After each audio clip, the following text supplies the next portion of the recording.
तो स्वागत है आपका आपके इस यूट्यूब चैनल टूरिस्ट स्टैंड पर। दोस्तों वीडियो में लास्ट तक बने रहेगा क्योंकि महत्वपूर्ण पॉइंट पर आज चर्चा करने वाले हैं दोस्तों। जैसे कि राजस्व कर्मचारी से संबंधित भी जो खबर है उसके ऊपर हम लोग चर्चा करेंगे, साथ ही आज के न्यूज़ के बारे में दोस्तों चर्चा करेंगे। दोस्तों आज की अगर पहली खबर की बात करें तो यहाँ पर बताया गया कि गैर क्रिमिनल यानी कि NCL प्रमाण पत्र जमा नहीं किया तो भी दावेदारी खत्म नहीं होगी। ये हाई कोर्ट ने ये निर्देश दिए हैं। पटना हाई कोर्ट ने कहा कि इंटर स्तरीय संयुक्त प्रतियोगिता परीक्षा में आरक्षित वर्ग के उम्मीदवारों की ओर से गैर क्रिमिनल प्रमाण पत्र जमा नहीं किए जाने पर उन्हें नौकरी से की दावेदारी से वंचित नहीं किया जा सकता। कोर्ट ने इस संबंध में दायर सभी याचिकाओं पर सुनवाई के बाद ऐसे सभी उम्मीदवारों को चयन प्रक्रिया में शामिल करने का आदेश देते हुए बिहार कर्मचारी चयन आयोग को 23 अगस्त तक जवाबी हलफनामा दायर कर स्थिति स्पष्ट करने को कहा। और साथ ही न्यायाधीश मधुरेश प्रसाद की एकल पीठ ने इस संबंध में दायर रिट याचिका पर सुनवाई करते हुए यह निर्देश दिया। याचिकाकर्ता की ओर से अधिवक्ता राशिद इजहार ने कोर्ट को बताया कि बिहार कर्मचारी चयन आयोग ने वर्ष 2014-19 में एक विज्ञापन जारी कर सक्षम उम्मीदवारों से आवेदन मांगा था। विज्ञापन में आरक्षित वर्ग उम्मीदवार और गैर क्रिमिनल रहित प्रमाण पत्र जमा करना था। यानी कि दोस्तों जो आरक्षित वर्ग में आते हैं यानी कि OBC में आते हैं उनको NCL जमा करना था। और कोरोना आ जाने के कारण आरक्षित वर्ग के उम्मीदवार गैर क्रिमिनल प्रमाण पत्र दाखिल नहीं कर सके। पुराना प्रमाण पत्र को आयोग मानने से इनकार कर रहा है। ठीक है, तो ये तो गलत बात है भाई। पुराना क्यों आप इनकार कर सकते हैं, नया जब आप दे सकते हैं दूसरे वैकेंसी में तो उसको क्यों लटकाए हुए हैं 2019 वालों को। ठीक है, ये गलत चीज़ है, आपको सबको मान्य करना चाहिए। और वैसे छात्र जो आरक्षण संबंधित नहीं दे पाते उसको तो अन्य देव से ये मिल ही जाता है, कोई दिक्कत उसमें नहीं आने वाली है। तो इसकी सुनवाई जो है 23 अगस्त को होने वाली है। आइए बढ़ते हैं दूसरे न्यूज़ की तरफ। दूसरी खबर यह दोस्तों कि 8 साल बाद 4353 राजस्व कर्मचारियों की जो है बहाली पूरी। मंत्री आज करेंगे जिला आवंटन। दोस्तों आज यानी मंगलवार को जिला आवंटन होने वाला है आप सभी का। तो आइए जानते हैं पूरी खबर को। दोस्तों इसमें बताया गया है कि राजस्व एवं भूमि सुधार मंत्री विभाग के जो है रामसूरत जी बोले कि 2014 से 8 की 3 पदों पर नियुक्ति है। बचे हुए पदों पर भी जल्द करेंगे बहाली।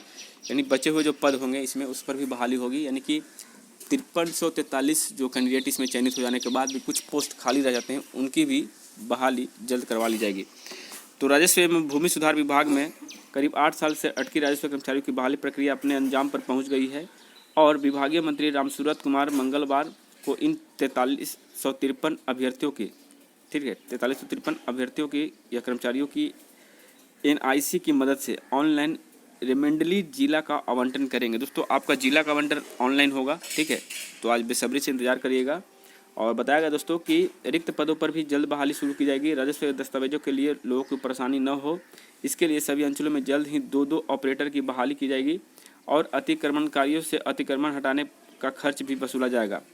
राजस्व एवं भूमि सुधार विभाग के मंत्री ने सोमवार को अपने कार्यालय में प्रेस कॉन्फ्रेंस पर इस जानकारी दी। दोस्तों ये जो प्रेस कॉन्फ्रेंस क्यों हुआ आपको पता है? इसके पीछे सबसे ज़्यादा अगर कोई सहयोग किए हैं तो वो कैंडिडेट हैं। खुद के लिए अपने जॉब के लिए उन्होंने कई बार ट्वीट किए, कई बार मैसेज किए, कई बार उन्होंने जो है ईमेल किए, तब जाके ये मामला उनके संज्ञान में आया और उन्होंने तुरंत जो है इसके ऊपर एक प्रेस कॉन्फ्रेंस बुला ली। ठीक है, उसके बाद बताया गया दोस्तों कि उन्होंने बताया कि 2014 में इन कर्मचारियों की बहाली प्रक्रिया शुरू हुई थी, किन्हीं कारण से यह रुक गई थी। आयोग ने सफल अभ्यर्थियों की सूची भेज दी है और पदस्थापन में किसी प्रकार का पक्षपात या भेदभाव न हो इसके लिए ऑनलाइन प्रक्रिया अपनाई जाएगी। इसमें NIC की मदद ली जा रही है। किसी का भी गृह जिला नियुक्ति नहीं होगी। नहीं दोस्तों किसी को भी होम डिस्ट्रिक्ट नहीं मिलने वाला है। और बताया गया है कि नियुक्ति नहीं होगी। मंत्री ने बताया कि राज्य में 8500 राजस्व कर्मचारियों की ज़रूरत है, वर्तमान में मात्र 1800 है। अब संख्या 6153 हो जाएगी। बचे हुए पदों पर भी जल्द बहाली की जाएगी। दोस्तों तो जो नए कैंडिडेट है जो राजस्व कर्मचारी का सपना देखते हैं उनके लिए लगभग 1500 के करीब जो है आपको फिर से एक नया बहाली आएगा। अब कब आएगा ये तो बात की बात है, लेकिन आएगी। ठीक है, अब दोस्तों यहाँ पे बताया गया क्या कि राजस्व एवं भूमि सुधार विभाग के मंत्री रामसूरत कुमार जी ने मुख्यमंत्री से किसी भी तरह की नाराजगी से इनकार किया।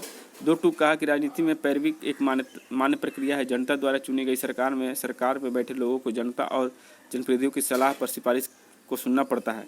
विभागीय कार्य नियम के तहत ही किया जाता है।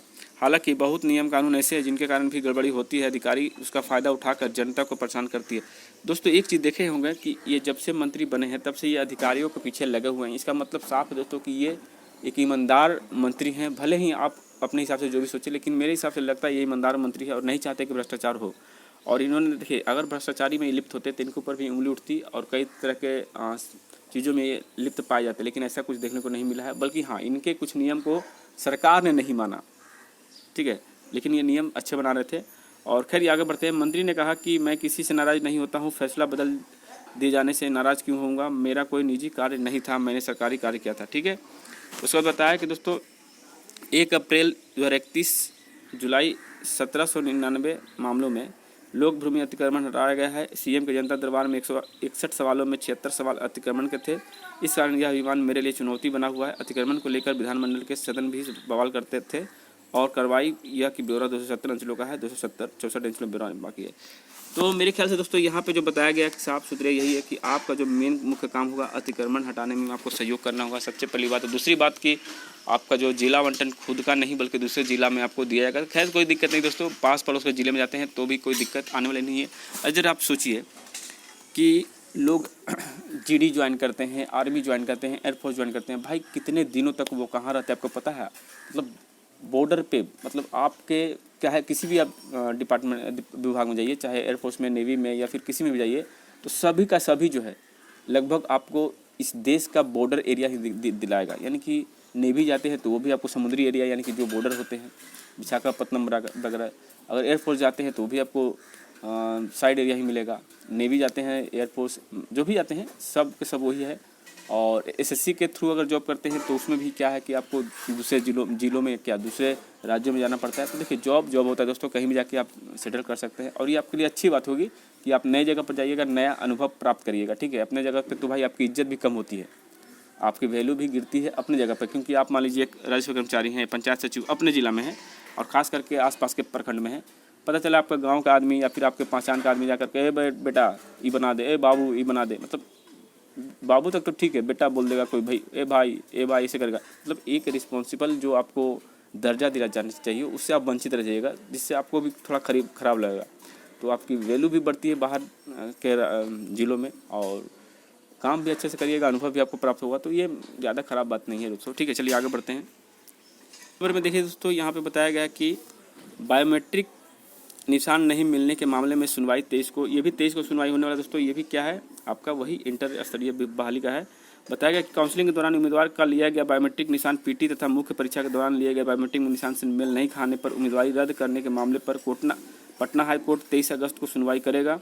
न्यायमूर्ति मधुरेश प्रसाद की एकल पीठ ने एक साथ कई याचिकाओं पर सुनवाई के बाद यह आदेश दिया। बिहार राज्य कर्मचारी चयन आयोग के वकील एस सुंदरम ने कोर्ट को बताया कि प्रतियोगिता परीक्षा में फर्जी उम्मीदवारों को रोकने के लिए आयोग ने यह नियम लागू किया था। इंटर स्तरीय प्रतियोगिता परीक्षा में पीटी और मुख्य परीक्षा में बायोमेट्रिक मिलान किया गया और काउंसलिंग के बाद पीटी तथा मुख्य परीक्षा में लिए गए बायोमेट्रिक निशान से मेल कराया गया। जिन उम्मीदवारों का निशान मेल नहीं खाया उन्हें काउंसलिंग से वंचित कर दिया गया और साथ ही उनके खिलाफ प्राथमिकी दर्ज की गई। दोस्तों यहाँ पर देखिए, यहाँ पर तो ये जवाब देते हैं कि हमने ये काम किया है, लेकिन वहीं अगर छात्र इनके पास जाते हैं तो छात्रों को जवाब देते हैं कि हमने 177 सीट जो है इन्हीं के लिए रिजर्व रखा है। जब आपको पता है कि ये फर्जी है, इनके ऊपर आप प्राथमिकी दर्ज करवा दिए हैं और फिर कहते हैं इसी के लिए 177 सीट रखे हैं, तो इसका मतलब साफ है दोस्तों कि आपकी जो कार्यशैली है उसमें थोड़ा बहुत बहुत ज़्यादा दोष है। बिना मतलब कि आप कैंडिडेट को फर्जी बता दिए, उस पर केस भी करवा दिए और जिससे क्या हुआ कि नुकसान छात्रों का ही हुआ, समय का भी, और समझ लीजिए कि मानसिक तरह से परेशानी भी हुई उनको। चलिए आगे बढ़ते हैं दोस्तों। अगली और अंतिम खबर ये है कि 33,714 की जगह 1850 शिक्षकों का हुआ नियोजन। अब दोस्तों देखिए, सबसे बड़ी बात है यहाँ पर बताया जाता है कि इस विषय में इतने शिक्षक नहीं मिले, इस विषय में उतने शिक्षक नहीं मिले वगैरह वगैरह। तो मेरा मानना है दोस्तों कि 33,000 में 1800 भरते हैं, बाकी का टोटल 32 नहीं 31,000 समथिंग जो सीटें वो ख़त्म हो जाती है। तो मेरे ख्याल से कहीं ना कहीं कुछ ना कुछ गड़बड़ी तो इस विभाग का है, इस आयोग का है जो ये नियुक्तियाँ निकालती है, जिसको कुछ खास पता नहीं है किस तरह से कैंडिडेट को भरने हैं। मतलब साफ़ सुथरा दिखा जाए दोस्तों तो बस ये बहाली आती है सिर्फ दिखावे के लिए, बाकी खाली का खाली वापस रिटर्न चल जाती है। तो यही सब कुछ था दोस्तों। बाकी जो भी छात्र हैं जो कहते हैं पोस्ट कोड 34 का बताइए, पोस्ट कोड 20 का बताइए, तो भाई धीरे धीरे आप सभी विभागों का जो है नियुक्ति जो प्रक्रिया है वो शुरू की जाएगी, इसलिए आप लोग घबराइए नहीं, समय लग रहा है, कोई दिक्कत नहीं, लेकिन 42 तरह की पोस्ट है दोस्तों, तो धीरे धीरे सभी पोस्टों का जो है यहाँ निर्वहन कर दिया जाएगा। तो चलिए फिर मिलेंगे नए वीडियो में नए अपडेट के साथ। अगर वीडियो अच्छी लगी हो तो लाइक करके जरूर जाइएगा। जय हिंद, जय भारत।